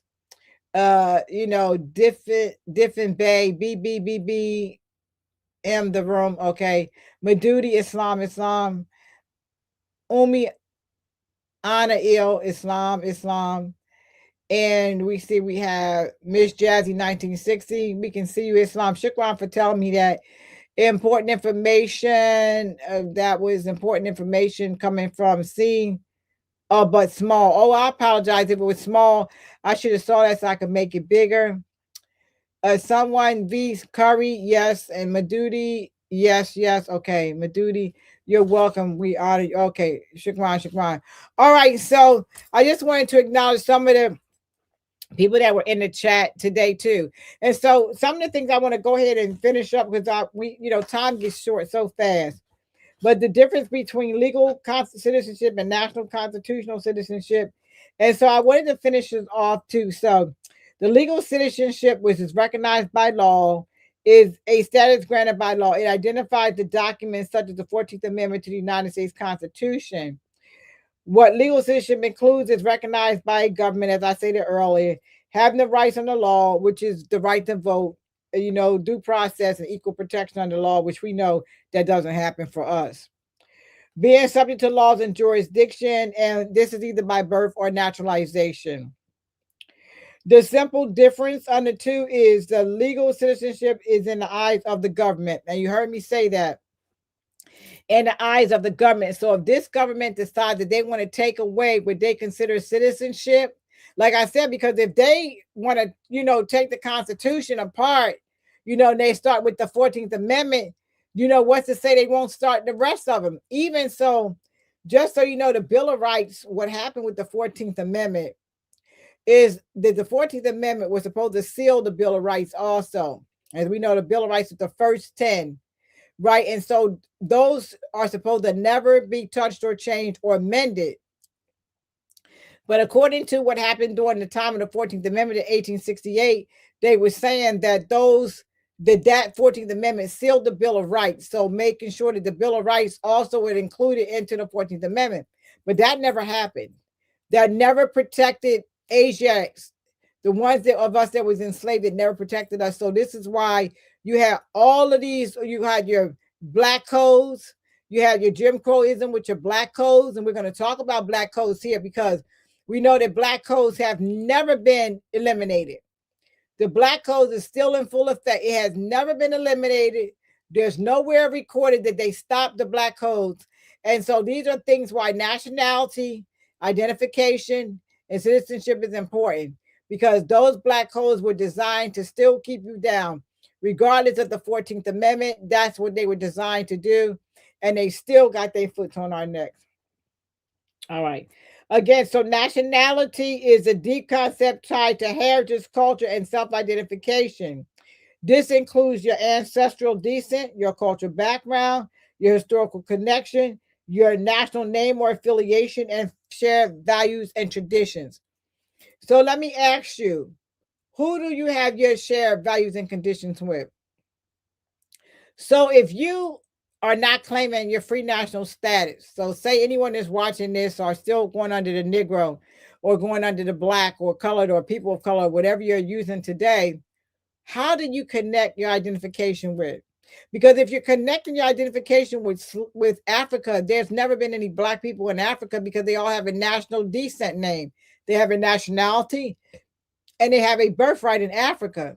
So who are you associated with in Africa? What is your tribe association? And that's what you have to ask yourself, because you have to have some type of identification, and your religious denomination is not your identification. So you're going to have something that's relating you to identity, and black is not a means of identification. All right. And so another thing with that is who you're connected to historically. Okay. All right. All right. So I want to go over how citizenship and nationality identification can overlap with one another. And I'm going to give you two scenarios. The first scenario is an individual can be a legal citizen, but unclear about their national identity. So because you're living in a territory, let's say you're born there. So let's say for us instantly, we are citizens by natural inhabitation, but some of us don't know what our national identity is. So that's the first scenario. The second scenario is a person can have a strong national identity, but live under a different legal system or citizenship. So, for instance, for those who are Moors, your national identity is very strong because you know you're Moor by nationality. Now your question is, what type of citizen am I? Am I a corporate citizen or an inhabited citizen? Then those are the questions or two scenarios that I came up with there where these two would be in question. So you know your nationality, but you're not sure of your citizenship. The other one is you know your citizenship, but you're not sure of your nationality. Okay. And why does this distinction matter to me, for me to explain? Confusion around identity, debate about citizenship, how people are classified or recognized, and historical misunderstandings.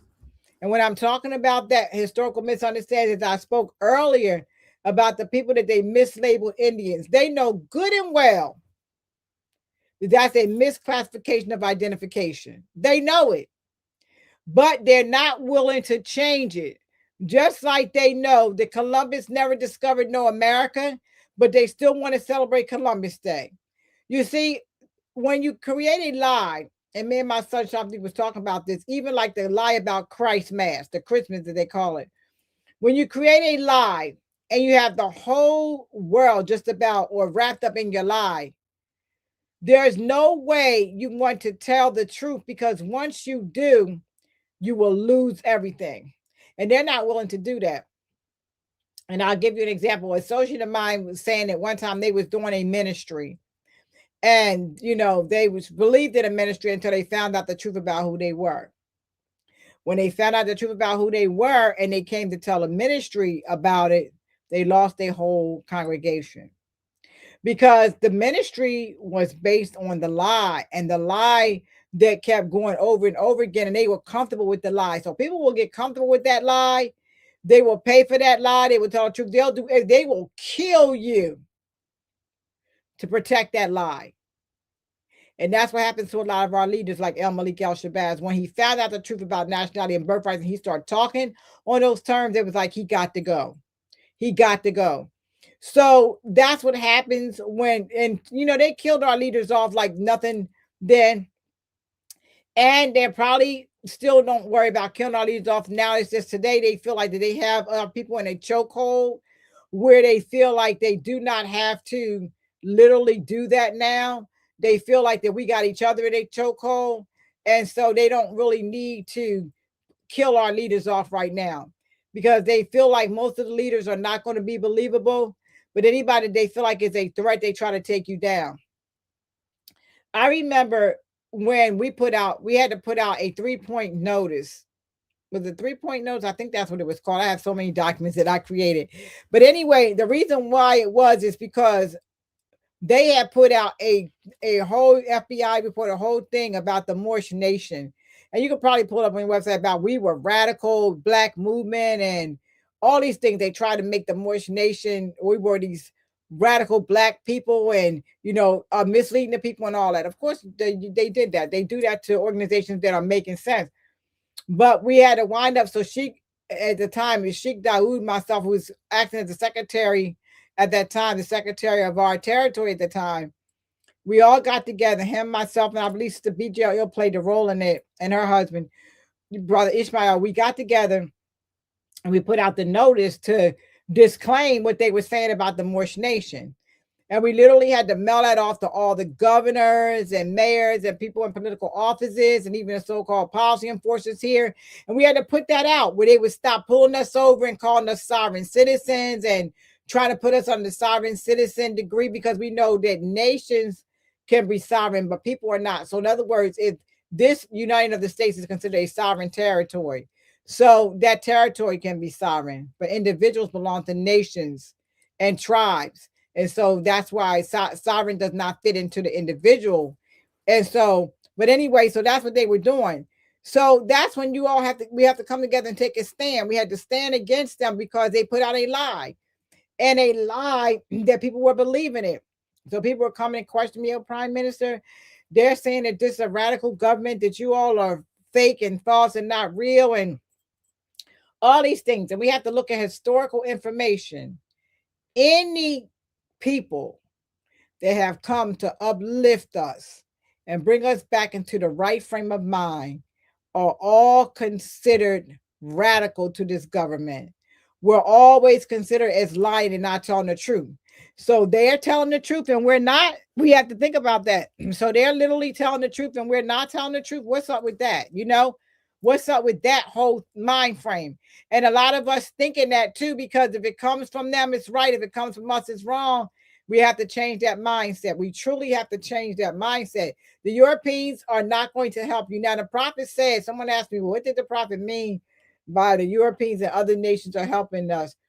The prophet said that because during the time he needed to get our flag, he went to the president at that time and he asked for our flag.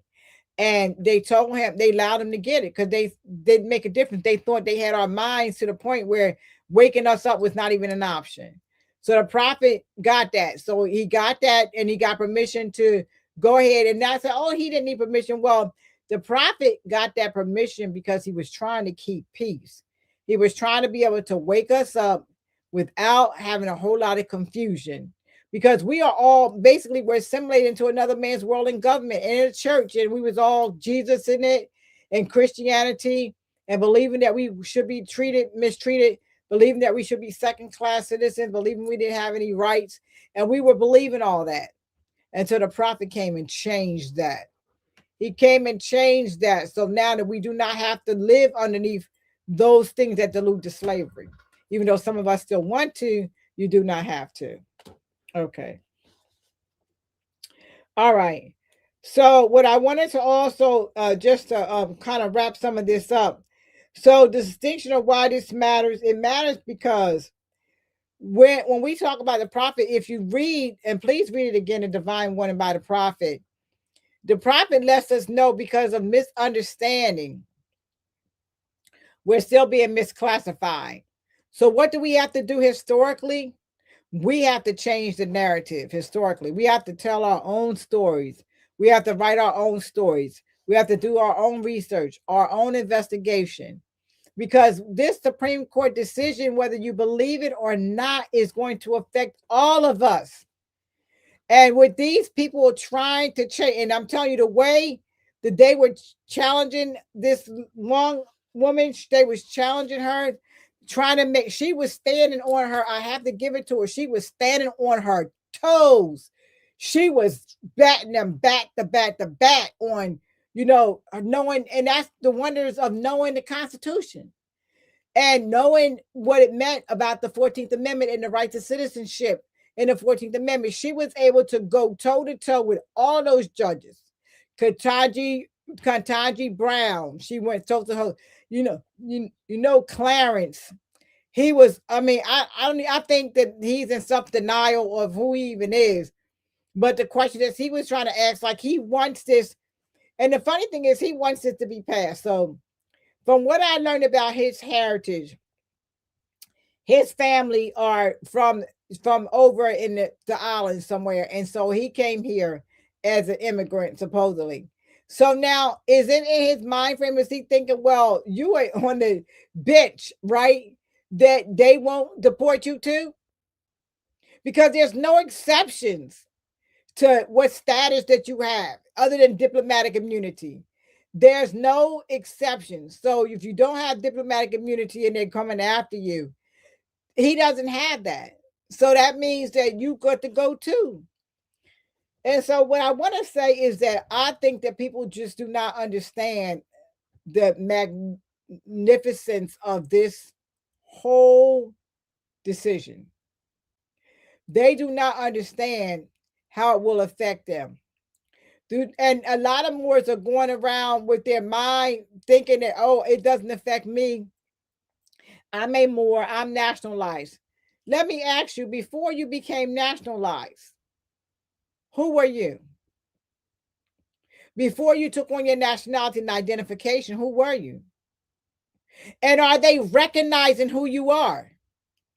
Because if you have not lawfully put yourself into recognition, they still got you under nickel, black, and colored. They still got you under the slave term name that you use. So you need to fix that. With all those that's running around saying, because I know a lot of people who say they're sheiks and sheikesses and divine ministers and all those things, and still holding on to slave entitlement names. And so you're claiming a status of elevation, but you're not showing it with your name and status or your appellation, whatever you want to call it. Appellation means name. So the bottom line is that you have to fix your status. On paper, it is so relevant now today more than ever. And that's why the prophet put the nationalization into process. When he had us stand up and take a shahada and issue your nationality cards, because he knew the importance of it. And he told you not to flash it at Europeans because it caused confusion, because what would have happened if Europeans would have tried to find a way to dishonor your nationality card back then. Now, I don't care if they flash it or see it, because now I know lawfully how to protect my nationality card. I know lawfully how to protect myself. I know how to do this lawfully. And so now some of the problems back then with flashing your cards, because they caused confusion, the only confusion it's going to cause to them Europeans is how that I wake up and find out how to protect my national status, how to protect my citizenship, how to protect my name. That's the only confusion it's going to be right now, because listen, they've been trying to keep us down for years. Their whole intent was that we never, ever woke up again. That was the plan. And for those who do not believe in the Willie Lynch address or say it was made up or it was convoluted, it's not real, reading that Willie Lynch address puts you in the mind frame of what those Europeans are thinking about.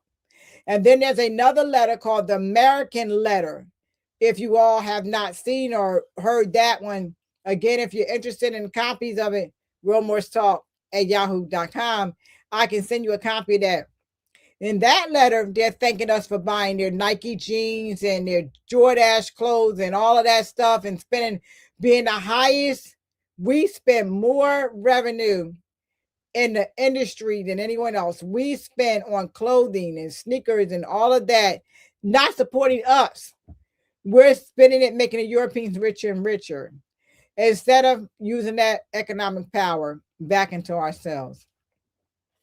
And I want to say this. I think I said it the prior week early and maybe the last week. I'll probably repeat it over and over again. If you are shopping at stores like Walmart, Target, and I don't know where else, buying food, buying clothing, whatever, look into your local area and see if there's a Asiatic store. We have one here. I was so excited when I kept talking to him about getting the products that I eat in his store. He got almost all of them in there. And so now I can spend my dollars in that store. And he's a brother from Senegal. I believe he said he's from Senegal. But the bottom line is he looked like me. He talked like me. And he may not be nationally conscious like I am, but he's still a brother bringing economic security to our community. And he's hiring people that look like you and I. So what we have to do, that shows you an example of economic wealth. Here at our school, we have teachers that look like us. We are able to bring in some economics to our teachers because we have a school run where we take in donations and tuition. So that allows us to be able to make some economic security for people that work here. So I was able to create work contracts for people that look like you and I. And that's what we have to do in our communities more. We have to do more economic security in our communities. So we won't have to worry about things like this, people trying to take things away from us, because we'll be strong in our own economic basis where we don't need anyone to help us economically. So we should not ask for another individual's help or another people's help or another nation's help. We should be doing our own economic security in our own. And that means supporting one another, supporting ourselves. That is what we need to do. And so we won't have to worry about these things. So I did tell you all, Sister Shakura sent me a link, and I'm going to have to find a way to upload it to here. But again, if you send me to Real Morse Talk and you like those things, I can send it to you.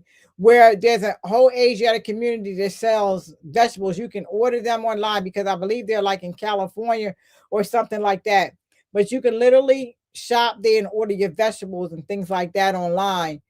We want to support them too as well. So if you have a business, you want to let us know. I remember at one time it was a sister creating a Morse registry. I'm not sure if the Moors are still creating those registries, because a lot of times we get excited about doing something and then no one supports it. So it winds up being a failure because the people in the very condemnation of the failure, they don't support it. So we just want to make sure that we're doing those connections now. And I'm trusting through Real Morse Talk, we can do those connections. So if you have a business of any sort that you can help build economic wealth, economic security, that you want our support, send us an email to Real Morse Talk. Because listen, with this whole citizenship thing that's going on right now, we have to tie down together and be more economically secure. We have to do that. I wanted to try to get through all of the notes that I had here today. All right. So what I'm saying about the prophets, divine warning by the prophet, it says, the prophet's identity and constitutional laws, the core message of the warranty, the central teachings and emphasizes people must recognize and claim their proper nationality and identification. People must align with constitutional laws. As citizens, we must enforce the Constitution if we want the Constitution to work for us. Failure to do these things will lead to misclassification, mistreatment. And the prophet said that the citizens care to bestow upon you. So that means those who recognize they're citizens, if they treat you badly, they feel like they can because you do not recognize yourself. All right. Those who fail to recognize this are in subject to inferior names and abuses that are against them. So remember, your name and identity is so important. And I hear a lot of people putting a lot of pride in slave names. Like I'm a Dunbar. We are Dunbars and we Dunbars. And so the Dunbars, we known for this and that. You're a Dunbar by by slavery, by being enslaved. That's how you're a Dunbar. So there's no pride for your family in that name. I don't care how much wealth you seem like you built or whatever, is a slave term. So you need to get rid of that name and take on a free national name. You have your choices by Bay, Ali, and Il. And listen, I don't tell people, oh, you can't be Ali. I don't do that to people because do you feel like you're royal ranking? Do you feel like you're royalty? I ask you questions.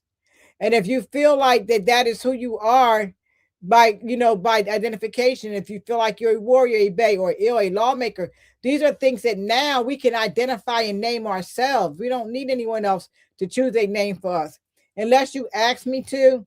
A lot of Moors have said, well, can you please name me? Can you find a name? And I'll ask them some questions about their personality, character, etc. And then I will create a name for them, out of what they give me. And see, I give them 3 choices and then they choose one of those choices. So that happens sometimes. Some people would just rather have someone else assist them with that. All right. And so that happens. And that's all right too. There's nothing wrong with that. All right. So the last thing that I wanted to cover here is the social aspects of our organization. So I talked about some of it socially. And the thing for us socially is we have to connect together more socially.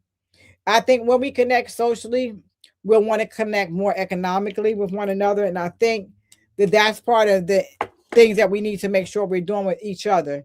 And listen, don't be afraid to speak out. Don't be afraid to hit a more up or call or, say what's going on. Or if you're in that territory, like I had a wonderful visit. I remember when Dr. Jazz was going to a meeting in New York and she was only able to stay a couple hours, but because she was coming right past this way, she stopped and hung out.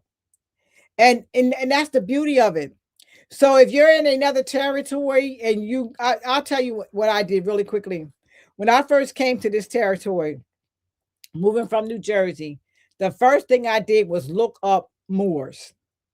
I was looking for Moors. I wanted to know if there was a temple to connect to, who was where, what, or where. I just wanted to know. So I did connect with a temple in Baltimore. And this temple at the time was under William Rice Bay. And when William Rice Bay stepped down, the brother that took over was Clarence Prather Ill. I believe that's who took it over right after him, or maybe because I think Clarence Prather Ill was a Sunday school teacher at the time. When I first started going, it was William Rice Bay. I think brother Clarence Prather Ill was the Sunday school instructor. But anyway, times changed. He stepped down, he stepped up, and our Sunday school master became Brother Macaulay Bay, which is a strong Mo. He passed away. His wife, Sister Andrea, is one of my most favorite people in the world. But anyway, so that transition took place. But what I did was when I first moved is I found that temple. And when I went to go visit it, they were having Ancient Forefathers Day. I'll never forget that. And they were very welcoming and inviting to me, my family, and friends to come and sit with them on Ancient Forefathers Day. So that's what I'm talking about, Moors. I'm talking about a society of people where you can stop and go and hang out and talk. And we had something in common. We were from different houses, but they were associated with the reincarnated prophet because they were under Timothy Dingle Ill. And so that's the connections that we can make. So it doesn't matter what house you're from, is my point. Allah is universal and everywhere. And every individual, from the Prophet Noble Drawley to all the people that came after him, had a job to do. They had work to do. They had to make sure that we continued on this journey. Like I have a job to do as well. So I want to just thank everyone for coming out today. I do want to go over a few things with you all. This keeps coming up, so I'm trying to show it on the stage. So we take donations. I remember the sister said that. So you can go to More Science with GSKS3bay.com. You can go there and it'll allow you to donate through credit card, debit card, or whatever. You can go right there and donate to More Science with GSKS3bay.com. You can order books on Circle7Publishing.com. You can also donate to our humanitarian organizations. That's Daughters of Drew Ali. Okay, and that's $, because some places do not have Cash App. But when you go to donate in any of those, you just put the reason for your donation, whether it's for the school, whether it's for the Daughters of Drew Ali Uplifting Fund, whether it's online schooling for Moore's children. And whenever I pull up this one still, because we have to fix whatever happened, it brings back up the document. But this is also, you can donate to $ online schooling MC. And listen, we accept all donations because we need your support to continuously do the work that we do. And it does cost. And everybody that knows this podcast, it costs. It's also monthly. I have to pay monthly to podcast too. So it's always some fiat going out. I want to give much honor to my daughter, Lady Thurl Isam Shukran, for being here today. I'm so glad that you were able to make it. A lot of times she's working and she's not able to come on the call on the podcast. I want to give her much honor for being here today. And real quickly, some of you all that I did not get to give recognition to is, instead of being called a Mexican American, should they be called just an American? Well, the thing is that you don't want to lose your nationality, though, because Mexico is a territory, right? So you don't want to lose your Mexican heritage because you're living here in America. So that, I would say, no. Only we Moors, and anyone can, only the we Moors and anyone can and should make that call. Okay, you can't be a citizen. Somebody said you can't be a citizen. You can't be a citizen or of a corporation. The United States is a corporation, right? So you might have missed what I said. America is another subject. So you missed what I said about being a corporate citizen versus a citizen. And if you look in the Black Laws Dictionary, it gives you two definitions of citizens. One is a corporate citizen, which is under the 14th Amendment. The other one is a citizen, American citizen, because you are a citizen and the prophet was not wrong. If you know a citizen is a natural inhabitant of the territory. Two different types of citizenship. Check Black Laws Dictionary for that. All right. Right. Let's see. This one says, right, everybody go home and let us get our people right and together, and then we will decide the rest. All right. More 74. More still own the land on paper. Library of Congress is awesome. Yes, but owning the land and being able to say you claim it and you have it. See, it's one thing. More is always talking about what we own or whatever, but ownership of it is proving it and taking it back, the leadership of it. So it sounds good to say we own it, but be able to run it and own it, because another man is occupying our territory and telling us what to do on our land. So that sounds really good to say we own it, but owning it, and we need to be doing our own things in our own territory and take our land back by ownership. That's what we need to do. All right. And more still. Okay. And let me want peace, love, and love to all. Okay. All right. All right. So I did get some of those. And like I said, other comments I will try to get in. I'll write some down. Now, next week on Thursday, Real Morse Talk, we'll talk about different subjects. If you all have something that you like to talk about on Real Morse Talk, but I really thought this was really important to go over today and talk about what's going on in the news. All right, Morris, I just want to thank everyone for coming out again. It's wonderful coming, every Thursday on Real Morse Talk and talk to you and having conversations with you and listen to the sound of my voice. Okay. Remember, don't forget to donate. More Science with GSK@theredbay.com. Purchase books at Circle7Publishing.com. You can donate to our humanitarian organizations, Daughters of Drew Ali, and also $ in front of online school and MC. Until then, Morris, take care of yourselves and each other.